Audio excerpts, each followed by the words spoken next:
In today's video, we're going to be discussing which funds I'm buying after the recent 10% drop in the NASDAQ. These funds that I own help me earn over $300,000 per year in dividends and live financially free from a 9 to 5. If you need help doing the same, email me for my e-guides at akintod48@gmail.com.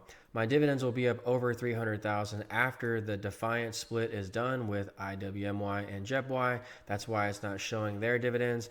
After the Defiance split is done, once again, my dividends will be back up over $300,000 per year. And we're also beating all of the indexes after the recent 10% drop in the markets, even with using margin, okay? 300,000 in margin, as you can see here, 311,000 in margin debt. My dividends of over 300,000 per year will pay that back in less than 1 year.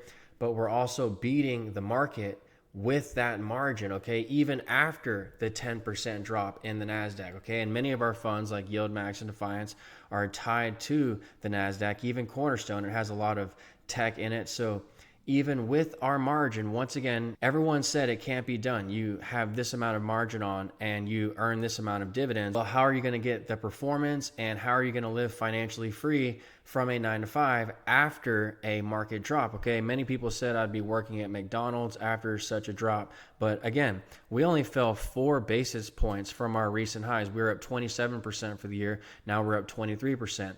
How was that done? Well, it was from Cornerstone, Yieldmax, Defiance, and using margin properly, okay? Also, I've been buying staple stocks. You know, I bought Northrop Grumman recently. We had a video on that, Fly Me to the Moon, talking about space stocks and industrial stocks. That had a nice pop this week. All these staple stocks and undervalued blue chip stocks that I've been pounding the table on have been moving higher. So that's how we're keeping our outperformance even with this margin debt once again. And now we're adding new funds to the mix. And before I couldn't own these funds, but now I can, and I'm going to share with you why right now. So the first fund that came across my radar was QQQI. This is the NEOS fund, okay, and it covers the NASDAQ. And this is at an attractive point on its chart. It's at the structural support of April and May. So it's back down here at 49, back at the structural support once again of April and May. It doesn't really have enough moving averages to go by because it hasn't been out long enough. So you have to go by the key support areas on the charts. If you need help understanding charts, that's in my volume 2 e-guide. Many people are starting to see the value of my volume 2 e-guide now. Most people buy my e-guides for volume 3 and volume 4, even 5 and 6, because those are my options. But volume 2 covers technical analysis, and this is how I'm buying QQQI, for example. I don't really use the moving averages again for this one, but I see that the RSI is oversold. And if you go to QQQ, you'll see that we're seeing similar conditions. QQQ is on the 100-day moving average. This is the NASDAQ. This is what QQQI follows. So it's right here on the 100-day moving average, and it was almost oversold on its RSI, as you can see by my mouse here.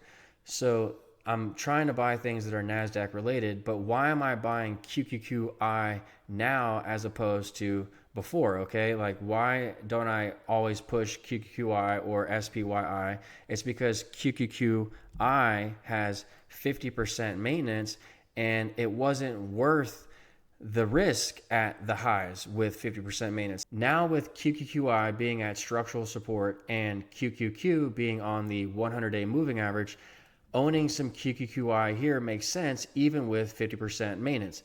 If you need help understanding maintenance, that's in my volume 3 e-guide. So maintenance is the key to living financially free here out of my brokerage account. For every $1 you put in your account, I told you get $4 of purchasing power, and I'm just using a fraction of that purchasing power to get ahead, and my dividends pay that back. But you have to have high available for withdrawal in order to do this. So if you have high maintenance names, 50% maintenance names like QQQI, then you're going to have a lot of your available withdrawal used up. And you have to have high available withdrawal to live the FIRE lifestyle or financially independent, retire early. You have to keep your available withdrawal high. And so I can withstand over 20% corrections in the market and still withdraw freely from my brokerage account. We just had a 10% correction in the market. Now I'm at 271,000 for withdrawal. So again, we can withstand over a 20% correction from here, even 30%, and I still wouldn't reach a margin call, and I can still withdraw freely out of my account whenever I want to. I can buy cars, clothes, shoes, whatever I want with this margin debt. Even while being in margin debt, I can still withdraw freely out of my account anytime with my E-Trade card. I can swipe it anytime I want.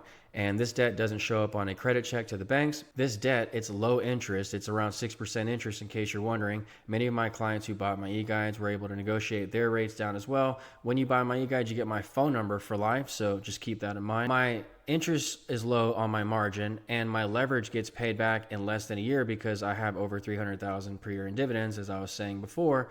So I'm not really worried about a market correction right now because we already had a 10% correction, and I'm still at, again, $271,000 for withdrawal. Then I get my dividends next month at the beginning of next month. We're at the end of July right now. So we'll be at about $300,000 again and available for withdrawal after next month's dividends. So even with the 10% correction, it can't take you down, okay? If you invest properly, you can go to other brokers with lower maintenance, okay? E-Trade has higher maintenance. We all know that.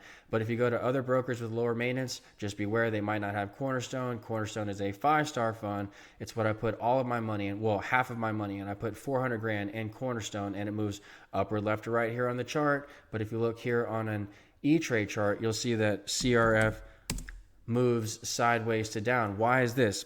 Because you have to factor back in dividends, drips, and rights offerings. Yes, I'm talking about Cornerstone right now, but that's because this is a video about having a total approach to living retired from your job. Cornerstone is the cornerstone of my portfolio, no pun intended, because it is fully diversified. It has 30% maintenance, and it's a 5-star fund like you saw on Morningstar. But if you look here on E-Trade, you see the 10-year chart, it goes sideways to down, whereas here on Morningstar, you see that it goes upward, left to right on its chart. Again, this is because you have to factor back in dividends, drips, and rights offerings. And so with Cornerstone, you get to have its 21% dividend that it sets every year at its NAV, and it drips it down here at the bottom for free money every month. So you get the special drip with Cornerstone, you get the 20% dividend, and you get 20 to 30% premiums that it averages per year. So you can get upwards of 50% gains in Cornerstone every year, and then you reset your gains every year after the rights offering. And when you buy my e-guides, you get free access to the Discord chat room for life, where we alert you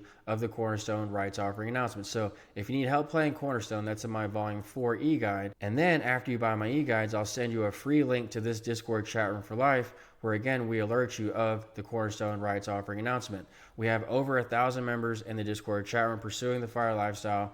So we're all on top of this rights offering announcement together, as I always say, because this is the largest holding in my account, and it's the largest holding in many of my other members' accounts. And we all know that the rights offering is the way to really level up, because you just reload your premiums and your dividends after the rights offering. So just beware when you go to other brokers that they might not have the special drip for Cornerstone, okay? We have a total approach here when we're living the FIRE lifestyle. I had 400 grand in Cornerstone over the recent market correction, and as you can see, Cornerstone barely even pulled back. So that's how we were able to hold up so well during the recent 10% correction in the NASDAQ. It's because we own Cornerstone and also Defiance, QQQY. QQY was a big success for us because, as we've been saying in past videos, this fund moves down less than the indexes on down days. So yes, it moves downward on its chart, but you have to factor back in its dividends. It has a 73% dividend, and here on Morningstar, you'll see that IWMY and JEPY are outperforming its indexes. So there's IWMY. I know we're talking about QQQY right now. QQQY actually doesn't have as good of results here on Morningstar. I don't know why, but you can see IWMY is blowing away its index, and JEPY does too. So QQQY is where we saw the biggest pullback, okay, in the markets. We saw the biggest pullback in the NASDAQ, so I'm bringing up QQQY, but it has low maintenance, okay? It has 30% maintenance, and I'm up significantly in Defiance funds, okay, because as you can see, they're beating their indexes, and with low maintenance, it allows me to get these exorbitant dividends, but still have really high available withdrawal. So I'm not buying more Cornerstone, and I didn't buy much Defiance because they didn't really fall much on the recent market dip. Now, I did rebalance Cornerstone some and Defiance some, but I'm mainly going into these other funds that I'm mentioning now because there's another prevalent theme that I want you to grasp in this video, okay? And that is diversification away from closed-end funds like Cornerstone and non-traditional ETFs like Yieldmax and Defiance, okay? So before this recent 10% drop, I didn't want to own QQQI, as you remember, because it had high maintenance, 50% maintenance, and it wasn't worth the risk reward there. But now it is worth the risk reward because it's had its fall and it's at structural support, as I laid out before on its chart. And we have other funds as well that fit the same bill as QQQI, like JEPQ, okay, JEPQ. It's another NASDAQ fund that gives you a pretty good dividend. Okay, we know about JEPQ. It has about a 9% dividend paid monthly, as you can see here, and it's had a nice pullback on its chart. As you can see, it looks almost textbook, okay, almost like QQQ on the 100, but JEPQ is on the 200-day moving average. So I thought this was a perfect time to buy JEPQ.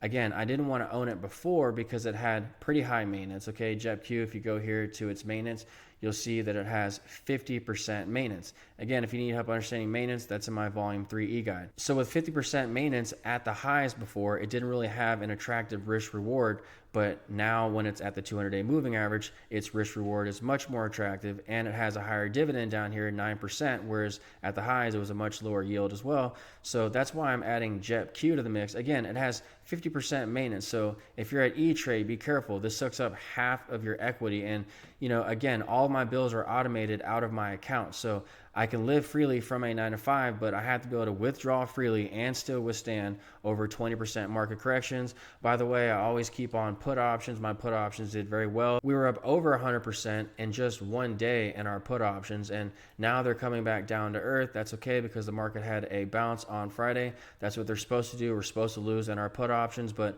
my insurance did very well for us. Okay, they were up again over 100% in a given day. We had other days where they're up 100% as well. So imagine a 30% correction. We would have made an absolute killing in our put options. And then we had our sold puts as well here that held up well because, well, they are leaps, and so they don't move down as much as the markets on down days. If you need help selling options, that's in my volume 6 e-guide. And if you need help insuring your portfolio with put options, that's in my volume 5 e-guide. So I had my insurance, I had sold puts that were paying down my margin and falling less than the indexes.